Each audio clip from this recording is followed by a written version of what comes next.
कि बंदा जब फौत हो जाता है ना, नाल ही रिश्तेदार नाल कोई और बंदा आ जाता है, और जी दसो फिर रोटी किवें दी पकाइए। अल्लाह अकबर। ये रोटी का जो रोला है ना, ऐसा एक रोला है जो इंतहाई गलत किस्म की रस्म चल पड़ी है, इंतहाई गलत किस्म की रस्म चल पड़ी है। और रोटी भी हम उस पर लाजिम कर रहे होते हैं कि जिनकी बेटी इनके घर ब्याही हुई है, जिनकी बेटी इधर शादी हुई हुई है ना, हम उन पर जो है कहते लो जी ना कुड़मा ते जनाब रोटी पै गई है, कोड़ा वट्टा पै गया उनके। क्यों उन पे क्यों पड़ गया भाई?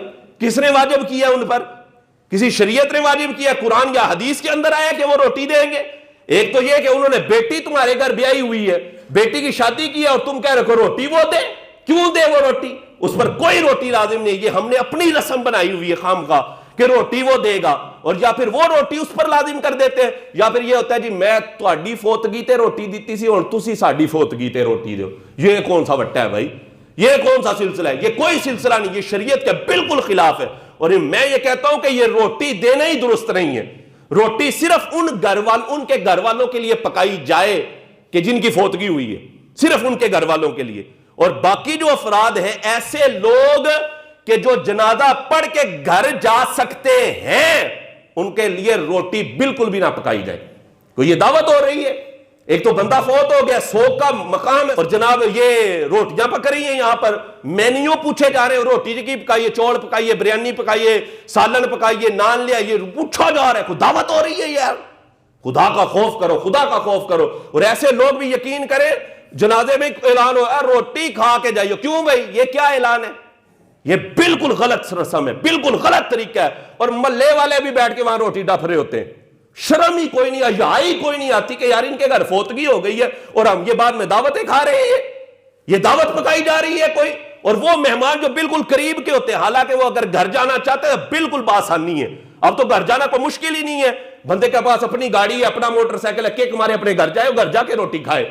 उनके घर कोई दावत बनी हुई है जनाब, मजमा एक बैठा होता है, 4-4 देगे 5-5 देगे पकाई जा रही हैं जनाब। और वो जो जिनकी लड़की इधर ब्याही हुई है, वो बेचारे सर पकड़ के बैठ जाते हैं कि सानू तो रोटी पै गई है, और 1-1.5 लाख रुपया रोटी का पड़ जाता है। ये बिल्कुल गलत रस्म है, गलत तरीका है। ये इनके घर फोतगी हुई है, ये कोई दावत नहीं है। और ये मोहल्ले वालों का खाना, गांव वालों का वहां पर बैठकर खाना, और कुर्बो जवार के ताल्लुक रखने वालों का उनके घर बैठकर खाना, ये बिल्कुल गलत है, बिल्कुल दुरुस्त तरीका नहीं है, बिल्कुल ही गलत तरीका है। हमें भी चाहिए कि हम इस तरीके से बचें। किसी के घर हम जनाजा पढ़ने गए, किसी के इलाके में जनाजा पढ़ने गए, तो घर आकर रोटी खाएं। और बात तो ऐसे भी लोग हैं वहां रोटी जनाब डफ भी आते हैं, और तो लो जी रोटी पकान हुए तो रोटी दी थी साने की रोटी दी ना, असा भी रोटी एक दफा दी थी। वाह वाह। मैंने कहा क्या क्या तुम्हारी सोच है, गिरी हुई सोच है तुम्हारी, तुम लोगों की। तुम रोटियां पाड़ने के लिए वहां पर गए थे उनके घर, और फिर जनाब कुल का खत्म होता है, 40वें का खत्म। हमने तो यह भी मुश्किल बना दिया। खत्म का मतलब क्या है? खत्म का मतलब है इसाले सवाब करना, खत्म का मतलब है दुआ करना। और हमने दावतों वाला माहौल बनाया होता है, कट्टा कर लो बाबे रिफोत होए ने, बकरे कर लो बाबे रिफोत होए ने। क्यों भाई? दावत है ये? किसने कहा है कि ये तुम दावतें पकाओ? बिल्कुल जायज नहीं है, बिल्कुल तरीका गलत है, दुरुस्त तरीका नहीं है ना। अहबाब इकट्ठे हो, रिश्तेदार आए, इसाले सवाब की महफिल रखी जाए, खत्मे कुल हो, तो क्या किया जाए? कुरान पढ़ा जाए, फातिहा पढ़ी जाए, और फातिहा पढ़कर कुरान पढ़कर मरने वाले के लिए दुआ की जाए, उसको इसाले सवाब किया जाए, ना यह कि बैठ के रोटियां पाड़ी जाए। यहां तो दावतें हो रही होती हैं। कुल के खत्म पे जनाब बहुत बड़ी दावत का एहतमाम किया गया। 40वें का खत्म हुआ, कहते लो जी 6-7 पुत्र सन होने वेख्या, पता चलेगा कि बाबे दे खत्म दे की पकांदे ने। वो ये दावत है कोई? वो भी बेचारे परेशान होते हैं, सानू और कट्टा कौन ही पैना लगता है, सानू तो शरीका मार छड़ने।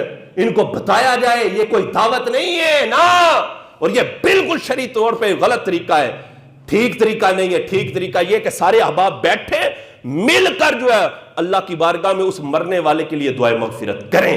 हाँ, हमने खत्म का वाला जो मामला है ना, यकीन करें हमने गलत का तरीका अपना लिया है, बड़ा ही गलत तरीका। खत्म दुआएं, सामने जो पका हुआ है एक पानी का गिलास रखे और थोड़ा सा खाना रखकर अल्लाह रब्बुल इज्जत का कलाम पढ़े और अल्लाह की बारगाह में दुआ करें, और किसी को रोटी ना खिलाएं, किसी को फ्रूट ना खिलाएं। और यहां तो मस्जिदों के अंदर फ्रूट जनाब खिलाया जा रहा है, और तो छिलके फेंके, क्योंकि मसीती कभी आए थे, है कोई नहीं, पता तो है कोई नहीं कि मस्जिद के आदाब के है। मस्जिद के अंदर जनाब जो खाया पिया वो फुलड़ियां भी मस्जिद में, बाद में लोग जो है सफाई करने वाले ढूंढ रहे होते हैं, सफाई कौन करेगा भाई? बिल्कुल गलत तरीका है। कोई किसी को फ्रूट ना दे, कोई किसी के लिए खाना ना पकाया जाए, बिल्कुल मुख्तसर ऐसा किया जाए, सारे मिलकर अल्लाह की बारगाह में दुआ करें, इसाले सवाब करें और कहें लोगों जी घरों को चले जाओ। ये है खत्म।